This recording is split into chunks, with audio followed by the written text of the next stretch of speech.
안녕하세요.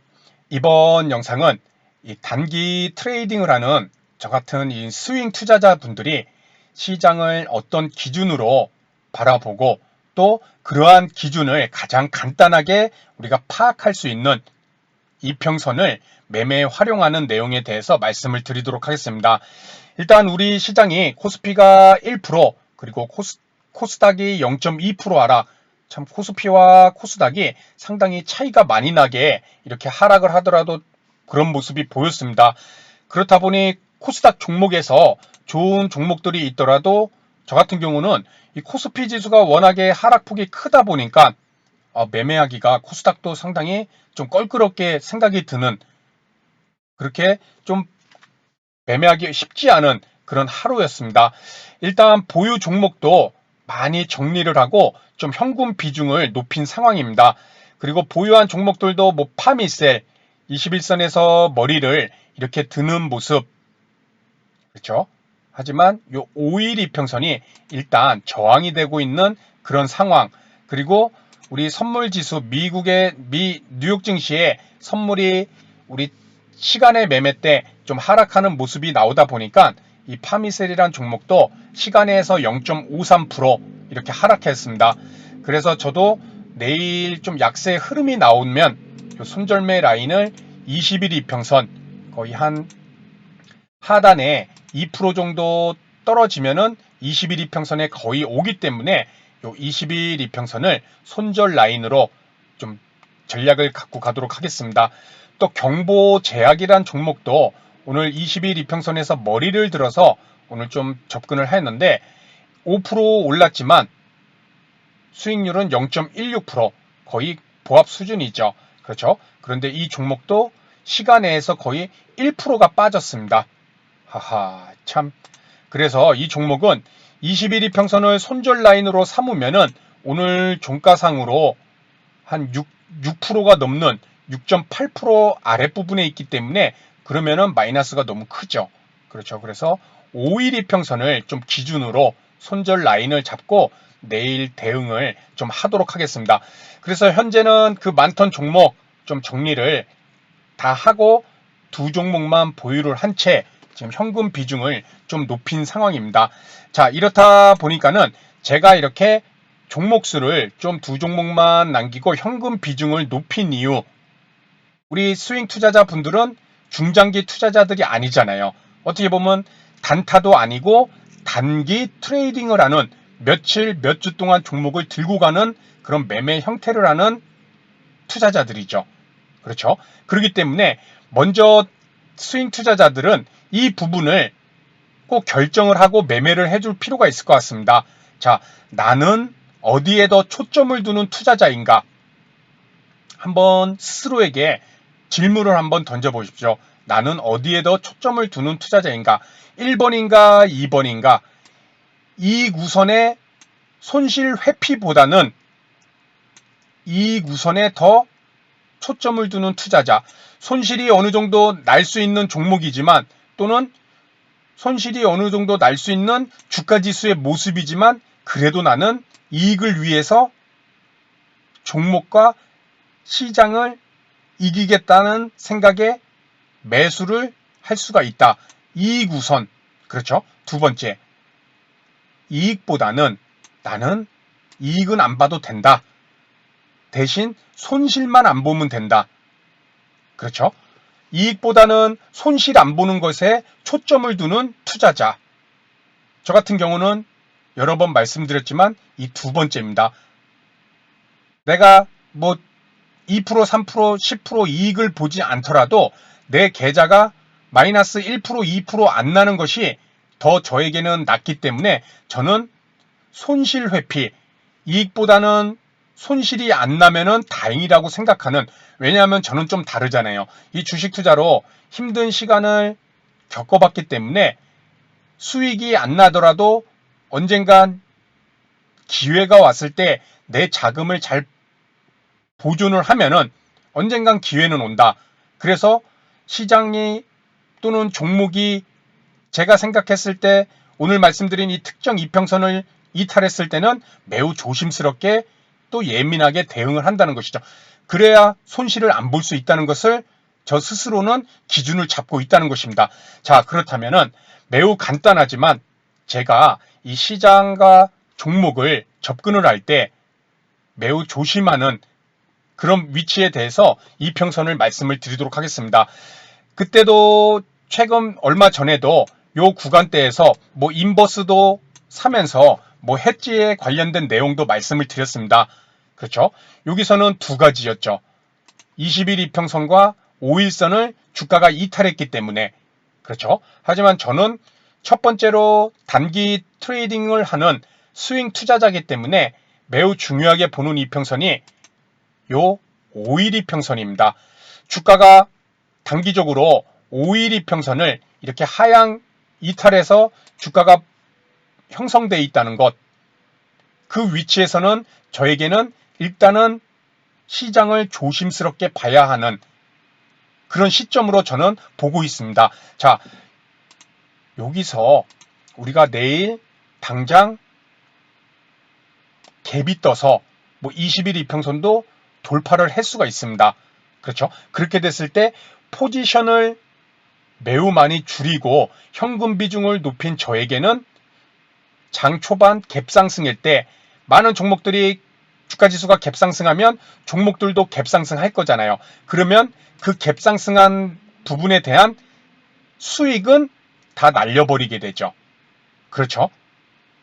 반대로 주가가 내일 또 이렇게 연이어 하락이 나온다면 여기서는 제가 수익은 못 얻지만은 최소한 손실은 안 볼 수가 있겠죠. 손실을 줄일 수가 있겠죠. 왜냐하면 포지션을 비우고 현금화 시킨 비중이 높아졌기 때문에 저는 이 후자를 선택을 했다는 것입니다. 왜? 저는 이익보다는 손실을 안 보는 것에 초점을 두는 투자 방향을 결정을 하고 있기 때문입니다. 그렇기 때문에 이 단기 트레이딩을 하는 이 스윙 투자자들은 이 5일 이평선을 일단 주가가 하향 이탈해서 주가가 만들어져 있다는 것은 1일, 2일, 3일, 4일, 5일 동안에 이 종가의 평균인 5일 이평선 아래 주가가 위치해 있다는 것은 그 5일 동안에 매수했던 그 평균 투자자들의 가격대에서 손실을 보는 그런 투자자들이 많다는 것이죠. 단기 하방의 기운이 세다는 것입니다. 그렇죠. 그런데 단기 트레이딩을 하는 스윙 투자자들은 이러한 종목이나 이러한 주가 지수의 위치에서는 일단은 그것을 5일선을 회복할 때까지는 항상 긴장을 하고 현금 비중, 종목 비중 이런 것을 잘 유지를 해줘야 손실을 최소화할 수 있는 그런 매매를 할 수가 있다는 것이죠. 이것은 비단 5일 이평선 아래 주가가 위치하고 있다는 것은 이 주가지수 코스닥 코스피라는 주가지수뿐만 아니라 종목 또한 마찬가지입니다. 뭐 얼마 전에 금요일 날 팔았던 뭐 이런 네오 위주들을 보더라도 5일 이평선을 제가 이제 금요일 날 여기서 이제는 아랫꼬리를 만들 때 아랫꼬리에서 매도를 하였습니다. 5일 이평선을 이탈했기 때문에 그렇죠. 그리고 오늘 뭐 2.79% 하락했는데 여기서 봐라 잘 팔았지 않았냐 이런 의미가 아니라 이 종목이 내일 또 여기서도 분명히 오를 수도 있습니다. 그렇죠? 게임 주다 보니까 뭐 오를 수도 있겠죠. 하지만 요 올랐을 때 이 수익을 제가 이제 또 놓치게 되는 것이죠. 만약에 팔았으니까. 그렇죠? 다만 이 수익을 놓치는 한이 있더라도 5일 이평선을 이탈했을 때 일단 매도를 하는 것이 제 기준이고 이것은 수익을 볼 때의 기준이고 반대로 요 위치를 한번 보겠습니다. 이렇게 좀 돌아가서 요 위치를 보면 요 파란색 5일 이평선을 이탈했습니다. 그렇죠? 요 종가가 5일 이평선을 이탈을 했죠. 그래서 뭐 일단 매도를 했다고 저 같은 경우 매도를 했다고 이제는 가정을 했을 때 다음날 봤더니 뭐야 올라줍니다. 그렇죠? 그리고 이제 본격 상승이 나오죠.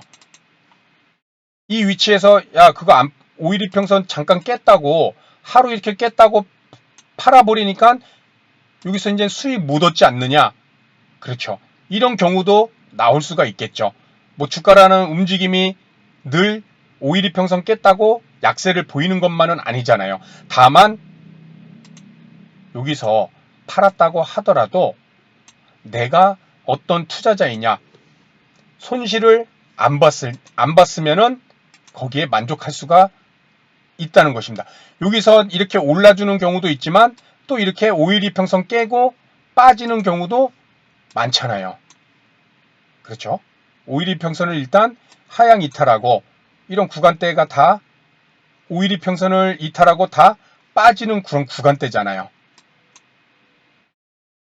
그렇기 때문에 이렇게 뭐 일시적으로 5일 이평선 깨고 다시 반등하는 모습도 있지만은 저 같은 경우는 손실 안 보면은 거기에 만족을 할 수가 있을 것이고 또 단기 트레이딩 하는 이 스윙 투자자이기 때문에 이 5일 이평선 아래에서 움직이는 종목들은 좀 조심스럽게 접근을 해볼 필요가 있다는 것입니다. 그것은 종목뿐만 아니라 우리가 방금 계속 살펴봤듯이 요 주가 지수도 그래서 오늘 코스피 지수가 이렇게 5일 이평선을 갭으로 하향 이탈해서 또 외국인 기관의 매도가 이렇게 좀 그렇죠. 4천억 뭐 기관도 4천억 외국인도 4천억 이런 모습이 나왔기 때문에 보유 종목들을 좀 줄이면서 위험 관리 현금 비중을 높이는 전략을 지금 갖고 가고 있습니다. 여기서 또 아까 얘기했듯이 반등 나오면 뭐 닥쳤던 게 지붕 쳐다보듯이 조금 더 높은 가격에 또 매수를 해야겠죠. 그렇죠. 하지만 내일 하락했을 때 이때만큼은 제가 손실을 최소화할 수 있는 그런 포지션을 지금 갖고 가고 있다. 그 기준은 바로 요 5일 이평선을 아래에 주가가 오늘 하향 이탈했기 때문에 이제 다음에는 요 60일 이평선 요것도 볼 것이고 또 60일 이평선을 이탈했다면 요 90일 이평선 그렇죠. 요 90일 이평선도 또 지지해 주는지 또 봐야겠죠. 그렇기 때문에 오늘 말씀드린 이 부분이 큰 틀에서 내가 먼저 어떤 투자자이냐를 먼저 정하시고 그리고 단기 트레이딩하는 스윙 투자자들은 이 5일 이평선을 하향 이탈한 종목 또는 하향 이탈한 주가지수의 모습이 나왔다면은 여기서 다시 5일선을 회복할 때까지는 좀 예민하고 조심하게 시장을 대하고 종목 그리고 현금 비중 조절을 분명히 해줄 필요가 있다는 것입니다. 이렇게 하고 이런 것처럼 이렇게 60일 이평선을 지지를 하고 이렇게 양봉이 나올 때 저도 이때 종목을 좀 많이 늘렸잖아요. 그렇죠? 하락을 멈추고 상승을 했을 때 이런 모습이 나오고 매매를 하더라도 조금 뭐 1, 2%, 2, 3% 조금 더 비싸게 사면 어떻습니까? 그렇죠? 더 이상 떨어지는 것을 끝나는 것을 단기 바닥을 보고 매수를 확인해주고 들어가는 것이잖아요. 손실을 최소화할 수 있는 그런 시점을 잡아볼 수가 있다는 것이겠죠. 자, 그래서 오늘은 이 단기 투자자인 스윙 투자자들 이 5일 이평선만 자신이 분명히 이런 큰 기준의 틀을 갖고 5일 이평선을 하향 이탈했을 때 또 5일 이평선을 잘 타고 갔을 때 내 포지션을 어떻게 가져가야 될까 그 부분을 한번 생각해 보시기 바랍니다. 그래서 오늘 내용은 여기서 마치도록 하고요. 다음 시간에도 좋은 내용으로 인사를 드리도록 하겠습니다. 감사합니다.